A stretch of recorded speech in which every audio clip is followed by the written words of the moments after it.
Hi guys, James at Rampant Lion Reviews again for you today with another beer review. For this one, we are going to head back to the motherland of Scotland once again, and we're going to return to a brewery that's featured on the channel quite a few times before. Now, I've had some really nice beers from these guys over the last couple of years. They are still a relatively new addition to the Scottish beer scene, but they have built up a very, very good reputation for themselves during that time.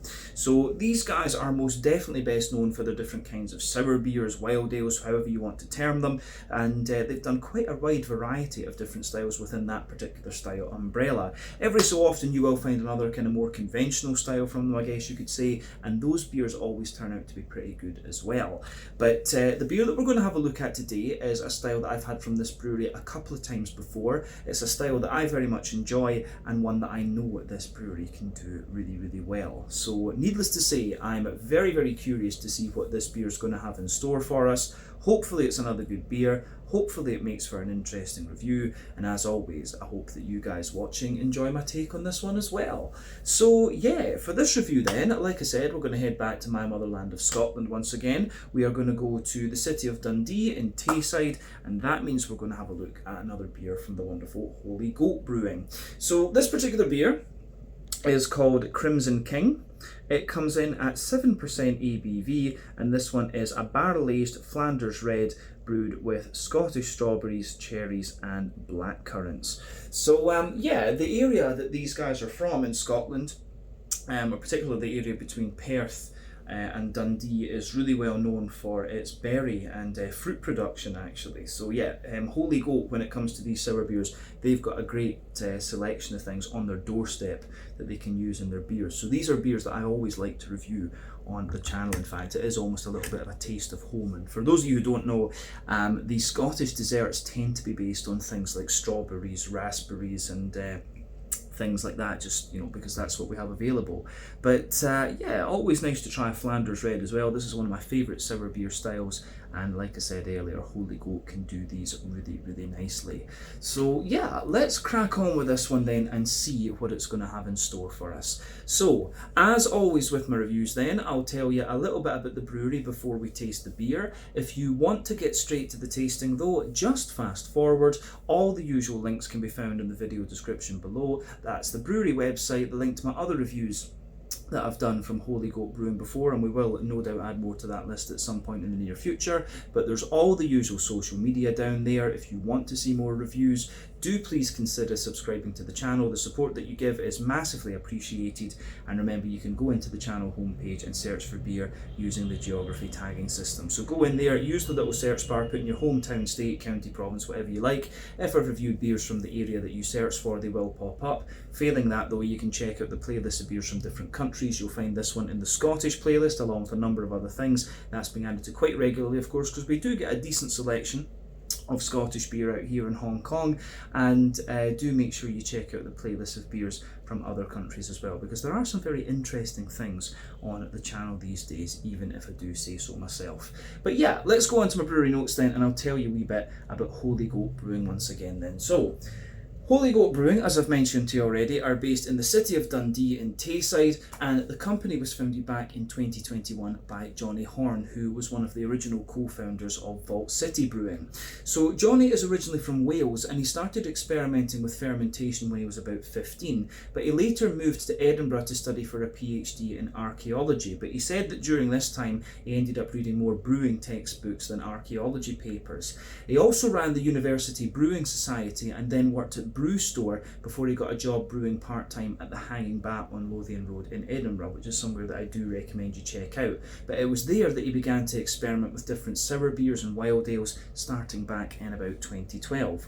But during his time working at Hanging Bat, he bumped into Stephen Smith Hay, who was a regular customer at the bar, and so Stephen was also interested in setting up his own brewery, and so they decided to kind of pair up and get going with that idea. But in the early days they were joined by Stephen's partner Adele Wilkie, and she contributed a lot of early ideas, and together the three of them established Vault City Brewing. So initially they didn't think so much about making money, and they set up what they called a glorified home brewing kit as their main brewery in Stephen and Adele's kitchen, and they began brewing weekly in about July of 2018. So over the next year, they started to visit different beer festivals and spread the word about Vault City Brewing. They had big success, of course, their beers were really well respected, and then they started brewing their beers at 71 Brewing's facility in Dundee. In total, Vault City spent about 16 months there, and they were in the process of setting up their own brewery in Portobello out to the east of Edinburgh. But at this time, Johnny decided that he wanted to split off and go his own way. He really enjoyed the time in Dundee, and he decided that he wanted to do his own thing, and so, of course, he founded Holy Goat in 2021 while Vault City moved to their own facility in Portobello. So from what I understand, the main kind of creative difference was that Stephen and Adele wanted to have a kind of base beer and play around with the base beer and do stuff like that, whereas Johnny really wanted to experiment with lots of different styles and things. So it was really just a creative difference that kind of led to the split, but both breweries have gone on to do some really, really nice things, I have to say. But Johnny says that this business model that he has allows him to be very experimental, but also to maintain profitability. And as of November 2024, when I'm filming this review for you, these guys have produced around 95 different kinds of beer according to Untappd, and I think we've reviewed maybe about 10 of them on the channel so far.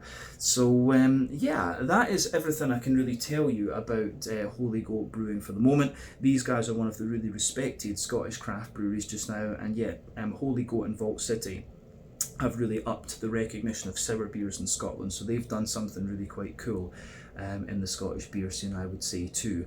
But yeah, that is everything I can tell you about these guys for the moment. If you want to learn more about them, you can of course check out the brewery website. You can follow them on Facebook and Instagram to keep up to date with all the latest goings on, and you can check out the Rate Beer, Untappd and Beer Advocate pages to learn a little bit more about all the different beers that these guys have done. So yeah, let's go on and actually have a little look at the beer itself. So I'll let you have a wee look at the artwork on this one before we open up, but there you can see it's yeah, kind of looks a little bit like the Holy Goat in this case is meant to be a magician or something. There's one of the big metal bands has an album called Crimson King, and I forget which one it is, but yeah, plain black cap on this one. This is a green bottle as well, which is a little bit more unusual, I think, from Holy Goat, come to think of it. Most of the beers tend to be in brown bottles, 375 millilitres of course though, and it says on the side here, inspired by Flanders reds of old, Crimson King represents our longest aged and most complicated releases to date.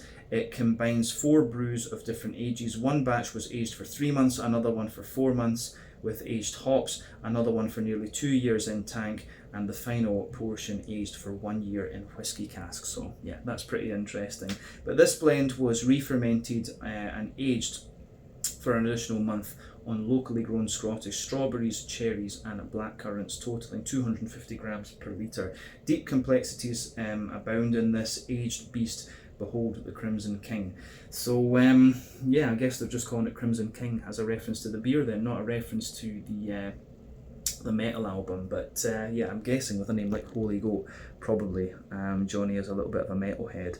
But yeah, you can see the Holy Goat Brewing symbol on this one there as well. Yeah, really nicely presented beer, this one. As we said earlier, 7.5% barrel-aged Flanders red ale with Scottish strawberries, cherries and black currants in it. Yeah, that's one of the things about sour beers. I would be wondering, you know, when it comes to regular beers, I actually have a good idea of recipe design and things like that. But when it comes to sour beers and doing all these different blends and things like that, I'd be like a fish out of water or something like that, or a fish up a tree trying to figure out exactly how to design one of these beers. But yeah, it sounds as if it's going to be really good.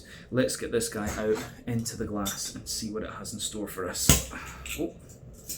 Nice little bit of a pop there. It's got one of these little plasticky tops on it as well, as you can see. But let's get this guy out into the glass and see what it's all about. I'll tell you something, it smells lovely. Just sugar up the last little bit in case there's any sediment, because you do want that nice fruity goodness in the beer. And there you go. So, there we are. Let me just reposition that so that my OCD is happy. But yeah, anyway, before the head disappears on this one, we can see that the beer has poured with about a 2/3, 3/4 finger of a frothy, kind of cream coloured head. Maybe fawn is a good descriptor of the colour of this one. You can see that you've got some medium-sized bubbles on the surface of the liquid there, and some foamier ones the further up that you go. But yeah, the colour of this one, if we shine the light through this, it really is that very dark crimson. For those of you watching back in the motherland, the colour of this beer is very much like a Heart of Midlothian football shirt type colour. I often use that when it comes to describing these Holy Goat Flanders reds. But yeah, kind of apt as well when you consider these guys have their roots in Edinburgh to an extent. But yeah, not too much in the way of visible carbonation with this one, but as I say, a very lovely, deep, rich crimson colour. I think to you guys on the camera though, it almost appears like a very, very dark sort of chestnut colour, but trust me, if you put the light through this, it has a lovely, very dark crimson colour to it. So remember, the colour of your beer depends on a few things. One, the type of malts that you use. This goes a long way to determining your EBC rating. Two, length of your wort boil is going to play a role, because the longer you boil the wort, the more the sugars caramelise, and thus you get a darker colour of beer. But any barrel aging that you do or adjuncts you put into the beer will affect its colour as well. And when it comes to the kind of modern sour beers like this one, the adjuncts will play quite a bit of a role in determining the colour of this beer. So the cherries, cherries, strawberries and black currants in this one will be playing a big role in giving you this lovely dark colour. But yeah, the only other thing to observe is that the head is faded away to be a nice kind of thinner foamy layer now, and you've got that thicker kind of foamy ring around the edge of the glass. But appearance wise, it's one of the darker Flanders reds I would say I've seen. But yeah, it's not overly surprising with this one, considering you've got the cherries in there. The cherry ones do tend to be that little bit darker. So yeah, nothing else we can really say about the appearance of this beer. Let's have a wee look at the aroma then and see how we go. So, very curious about this, as I say. Let's sugar up a wee bit. Ooh, that smells nice. It does. If you're a little bit further away from it, you get the really kind of perfumey kind of notes from the fruits, and it smells really, really attractive there. If you go a bit more, if you put your nose into it a little bit more, you start to get all the kind of woody characteristics and things out of this one, and the tannins and stuff like that. As you say, it's got 4 different blends in this one, so I'm getting a lot, just on that first impression, you can smell a lot of like dry wood, good little bit of leather, kind of bready notes and things like that. It's really interesting. Let's just try and break that down for you a wee bit more and figure out exactly what's going on. But the aroma of this one, as I say, if you're far away from it, you're going to get the nice perfumey notes of the fruits. But then if you go close into it, you're going to get more of the kind of woody and bready sort of things out of this one. And if you take it in really deeply like that as well, it becomes very smooth, in fact. So yeah, the backbone of this beer, you can absolutely smell that lovely, big, smooth, oaky character coming out of it. There is a wee hint of vanilla in there as well, and for me that is the backbone of the beer. You can smell a little bit of the whiskey from the whiskey blended one, but yeah, the whiskey blended part of this beer really is quite apparent in this one. You can especially smell just that little touch of sweetness in the back of the nose there. So yeah, there's a lovely,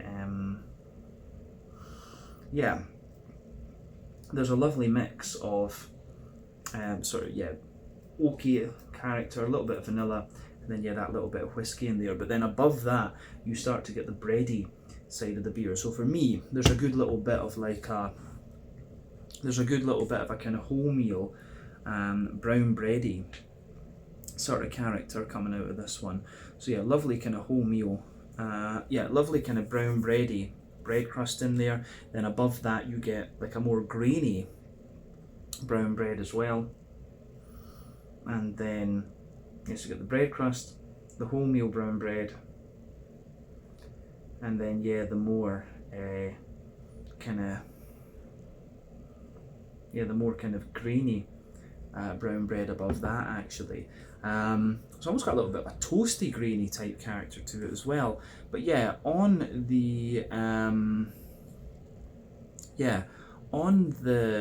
top of that, you get a nice little bit of a white bready sort of character to it as well. So yeah, lovely little bit of white bready note in there. And then on top of that, you're getting the kind of brown sugary sort of side of the beer as well. So for me, the brown sugary side of things, I actually wonder if there's a wee bit of oat in this one, in honesty. Does it say? Yeah, it does have the oats, yeah. So there's wheat, oats and rye in this one. So I guess the rye is what's going to give this one a little bit of that kind of more grainy character. So that grainy brown bread is going to be from the rye, but above that you can smell this really smooth white bready character, and that's going to be a mix of the wheat and the oats. And then yeah, above that you start getting the kind of brown sugary note in this one. So yeah, that absolutely makes sense for this beer, the level of graininess you get out of it when there's rye in there.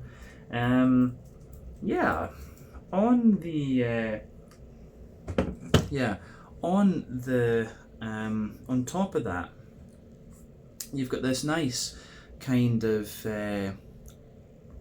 you do have this nice kind of toasty brown sugary type character coming out of this one. So yeah, lovely bit of toasty brown sugar in there, and then there's a bit of a kind of more leathery brown sugary note, but in the middle of the nose you've absolutely got some of this like Werther's Original butter candy, butterscotchy sort of note coming out of the beer, and almost a little touch of like a fudgy character as well.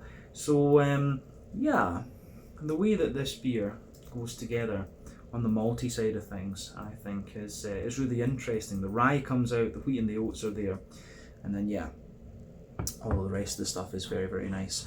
So yeah, in terms of the yeasty side of things at the back of the nose, the yeasty character in this beer is kind of similar to the malty side of it, I would say. So you have this mix of like brown and white bread from the yeast at the back of the nose, which I do quite like that. I'd say it's maybe leaning a bit more toward the white bready end of the spectrum on the yeasty side of the beer.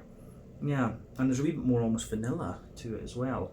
But yeah, on the on the hoppy side of things with this one, as it said, they've used a little bit of aged hop in this particular beer. So yeah, that's a technique that was very often used with lambics and with Flanders red beers. They didn't want the bitterness of the hops to take away from the kind of sour side of the beer. A lot of modern breweries, of course, don't add hops into the kind of smoothie sour type beers and things these days, because they feel it will detract a little bit from the sour side of the beer, and also if they're adding the adjuncts in, they say it suppresses the green component anyway, so there's no point. But yeah, really it's interesting to talk to sour beer brewers about what their hopping mentality is. But yeah, in this case, you do get a nice little bit of hoppy character on the nose of this one. There's a little bit of earthiness, a little bit of woodiness as well for me, but I do get a wee bit of like floral and grassy type character as well. But the fruity side of this beer then, just to round off the aroma, the fruity side of things for me is very much what you'd expect. Underneath the adjuncty fruits, which are the most obvious things, underneath that you do get a lovely little bit of how would you say, you get a little bit of like maybe fig and black currant and things like that in here. Is it black? But yeah, it's black currants that are in this one, but you can smell a little bit of that oily fig and black currant in this one. But yeah, the juicy strawberries, I think the strawberries are the ones that really come to the fore in the aroma here, along with the black currants. The cherries for me, I think, take a little bit of a back seat almost in the aroma of this beer. So yeah, I think it's mostly the strawberries and the black currants that are coming out of this one for me. Someone else might smell it though and I argue with that and say yeah, the cherries are really obvious in this, but to me yeah, strawberries and black currants are the most obvious one. But yeah, obviously under that you've got a little bit of raisin and fig and stuff like that as well. So yeah, as I always say, take a little bit of time to enjoy the aroma of your beer before you get stuck into it. But yeah, I think that's about everything we can really say about the aroma here. So yeah, let's have a go at this one then and see what it's all about. So yeah, always take a bit of time to enjoy the aroma, because that's half the experience when it comes to craft beers. But yeah, this one is the Crimson King, a barrel-aged Flanders red with Scottish strawberries, cherries and black currants from the wonderful Holy Goat Brewing in Dundee in Tayside in Scotland. Let's get stuck in. Slàinte, skål and cheers.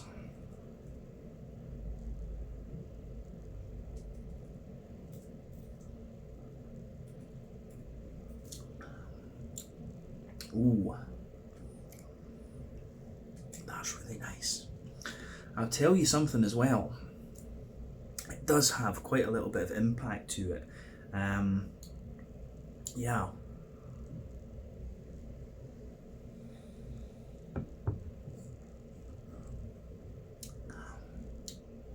Yeah.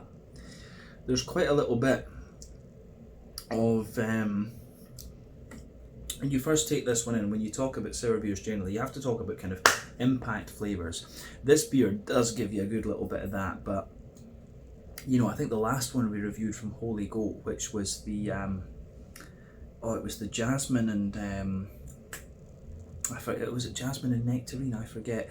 It was the one they did with Black Kite from here in Hong Kong. That was probably the sourest beer I've had involving Holy Goat. This one does have a little bit of that same impact, and you'll find that with the Holy Goat beers and with sour beers generally. You have to get past that kind of impact slap in the face, if you like, with them. But once you do, they can be, the way these beers mellow out is just awesome. So yeah, this one gets a big thumbs up from me again. I really like how everything goes together in this one. The other thing I'll say about this in comparison to other Flanders Reds is that it's definitely a little bit more, it feels a little bit sort of cleaner almost, and I would put that down to the Scottish water. I often talk about this when it comes to the Scottish beers, and a lot of these you can taste the quality of the Scottish water, and yeah, you can feel this one. It has also got a little bit of a more grainy side to it as well, and I'm guessing that that's probably down to the use of local malt in this one too, and the rye, of course, is going to play a big role there too. So yeah, this is a really interesting beer. This one quite different to the other Flanders Reds that I've had in recent times from Holy Goat, and you can feel it has got a few different layers and things like that, but when it's a blend of 4 different beers basically, then that kind of makes sense, to be honest with you. But let's do as we always do then, and break the beer down and describe its flavour a bit more in depth. So let's go to the middle third of the palate then and start from there.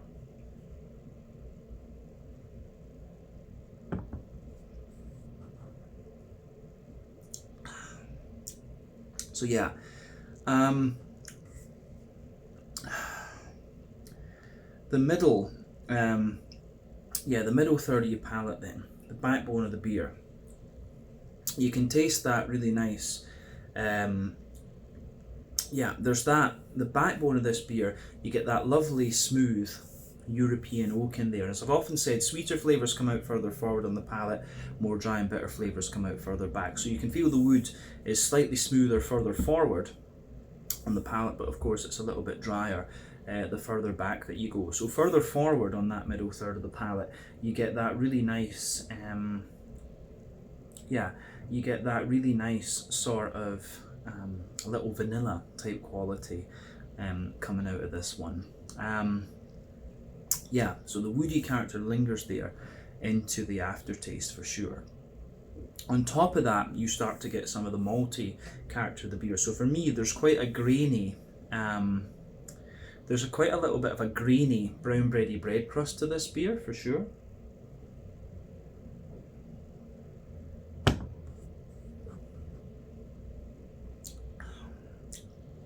So yeah, there's a good little bit of graininess for me with that brown bready character. Above that, you can feel a little bit of a kind of more grainy rye bread. Then there's like a layer of a sweeter wholemeal brown bread, and then you've got some white bready character sitting above that. And at the top of the white bready layer, you can feel a more dense white bread, which is going to be the wheat, and then the smoothness of the oats is just kind of sitting on top of that as well. So the way that all of that goes together, I think, is really, really nice. Yeah, you get that kind of wheaty character out of it, and you get the nice kind of smooth wheaty character out of this one, and then the little bit of sweeter oat sitting above that's very nice as well. Above all of that, you start to get some brown sugary notes, so there's a little bit of a toasty brown sugar in there.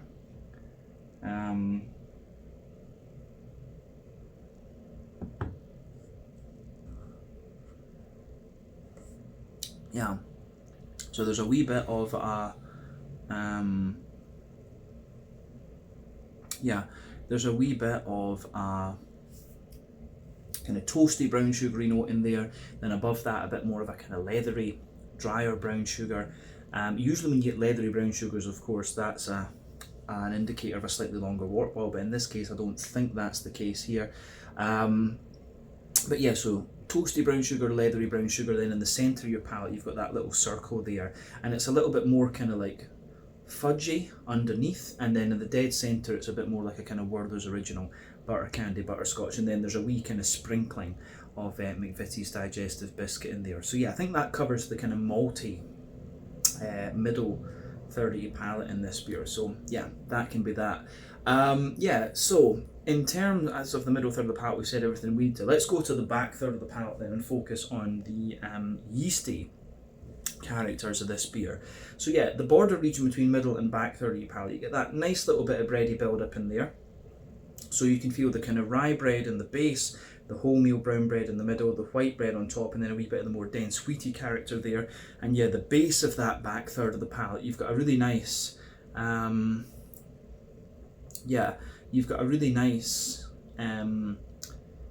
more, you can feel the drier side of the wood in there. You've got the kind of more grainy bread crust. The rye bready layer is a little bit lighter, taller and more airy, and then above that you've got the wholemeal bready character in there, which again is a little bit lighter, taller and more airy, but still drier. Then you've got the white bready layer on top of that, which is a little bit lighter, taller and more airy as well. And then above all of that, I would say that yeah, you get the kind of more wheaty, you can feel the more dense wheaty white bread and a little bit of the dry oats, and some of the drier aspects of the brown sugar just kind of creep over the top of that too, which I think is really quite nice. And then you've got all the yeasty character coming out of the beer. So let's have a wee look at the yeasty side of things.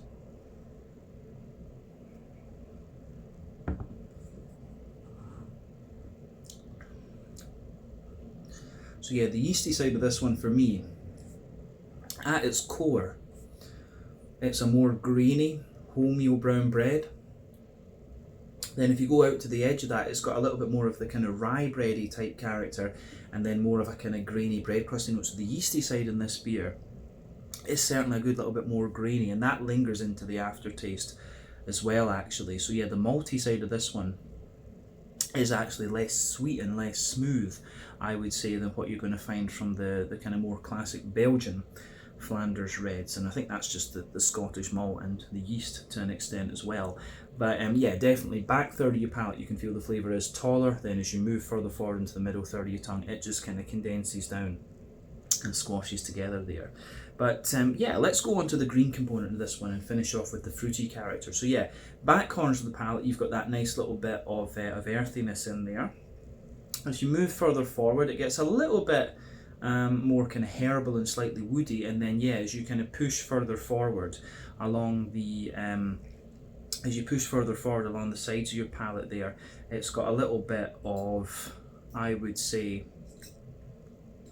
it's got a little bit more of a kind of, the woody and herbal thing comes forward, but then yeah, you've got some floral aromaticity at the front corners of your palate, and more of a kind of grassy sort of note there around the front curve of the tongue. So yeah, green component in this one is quite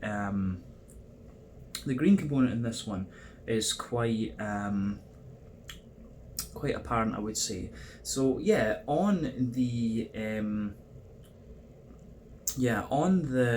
front third of your palate then, and the fruity side of things. So yeah, the border region between front and middle third of your palate, you've got that nice little bit of bready build up in there. So again, you've got the kind of rye bread in the base, the brown bread, the white bread, and then the more wheaty sort of thing. And the base of that front third of your palate is the kind of woody barrel, the bread crust, the rye bread, brown bread, white bread, and the wheat. And above that, you start to get a little bit of the kind of more fruity ester coming out from the, there's a little bit of that fruity ester in there from the actual hoppy side of the beer. So the fruits in there are like sort of, I would say at the back, it's more of a kind of, at the back of that front third of your palate, it's a bit more of a kind of raisiny type note, and as you come further forward, it's a little bit more kind of figgy. But then of course you've got all the adjunct fruits on top of that. So let's kind of focus on the adjunct fruits and the kind of sour impact that this beer has just to round that off.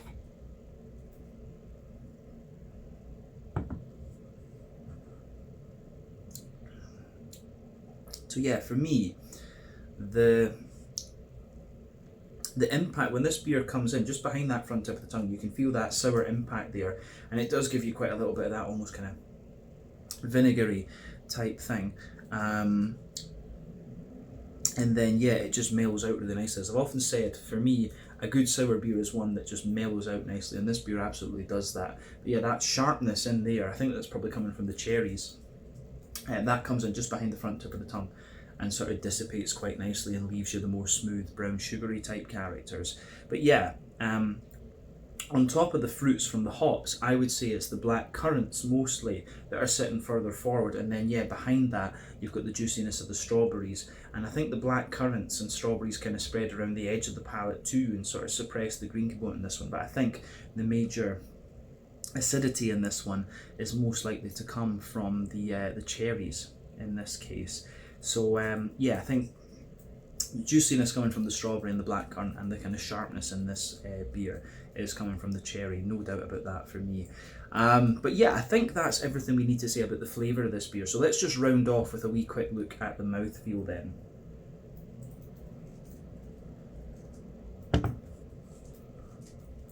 So yeah, for me, mouthfeel wise, this beer, it's kind of in the middle of the spectrum. I've always found that sour beers are that, or at least the old school Belgian woody type sours, are lighter than regular beers. So for me, for the sour beer side of things, this one's right in the middle of the spectrum. It has got a little bit of carbonation to it, but it feels quite clean and quite light. In a sense, it's not quite as oily as some of the other Flanders Reds that I've had, I would say. But yeah, I would say in terms of its IBU, it's probably like 10 IBUs or something like that. You do get a little bit of hoppy bitterness into the aftertaste with this one. The malt base and everything like that, we say it's a bit dry underneath, smoother but kind of grainy in the middle. Then you've got that dry and slightly toasty sweetness on top, and then yeah, you've got a lovely little bit of kind of fruity character coming out of this one as well. So yeah, the way that everything kind of pieces together in this beer is really nice. The sour impact on this one is quite a bit, as you often find with the Holy Goat beers, but the way the fruits sort of mellow out, I think, are very, very nice. But overall, a very interesting Flanders Red, this one. It's a bit more grainy because of the Scottish malt. It's got a little bit more juiciness because of the strawberries and the black currants in it, which I don't think are too usual in Flanders Reds, but it certainly has that classic big cherry sort of slap in the face when you first take it in. So yeah, pardon me, yeah, I think this one has turned out very, very nicely actually, and it gets a big thumbs up from me. Yeah, really interesting addition from Holy Goat, this one, and I like the barrel side of it as well. You can feel the whiskey, especially just that little touch of whiskey into the aftertaste with it. But yeah, interesting beer, this one. I'm curious to see what else Holy Goat have in their locker going forward, but we've had some very interesting beers from these guys so far. But yeah, let's leave it there. Once again, thank you for watching my beer reviews. Until the next time, please like, subscribe, share, all the usual YouTube stuff. Let me know your own thoughts on this beer in the comments section below. Let me know what your favourite beers are from Holy Goat Brewing as well, and we will no doubt return to these guys again at some point in the very near future. But until then, check out my social media, check out Holy Goat's social media, and I'll see you guys in another review very, very shortly. Slàinte, skål, and cheers.